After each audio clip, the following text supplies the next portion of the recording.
بیالته ته جزایی کړلې 5 میاشتې 8 میاشتې په پروت وي بیخي محکمه چې نه کېدل دوسیه مثبته یا به چې رشوت دې پیسې به ورکړي سرنوال ته دوسیه مخ کوله کنه واسه نه مخ کوله یا به واسطه قوی اول چیزی که بسیار به ما زجر دهنده بود که در بلک جیل که ما رو داخل میکرد قبل از او 5 شرایط را به ما میگفتن.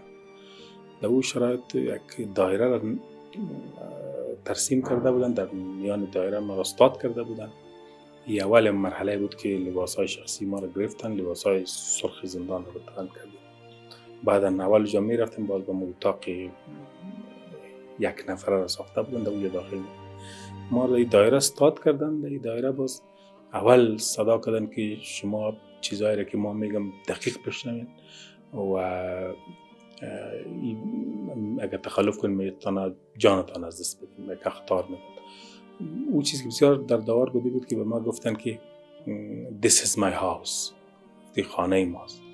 ترجمان متاسفانه بزرگ ترجمه کرد، ترجمان یک کسی بود با پشتو ترجمه میکرد و باز به من گفت دای وایس دا زما کور ده، دا زما خاوره ده.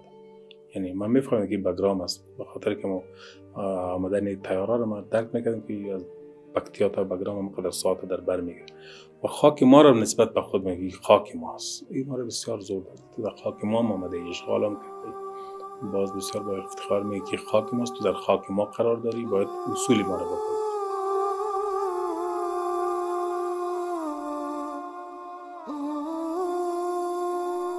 دوره محکومیت برخیا به اتمام می رسید، اما از آزادی احوالی نبود. انگار همه حبس ابد بودند.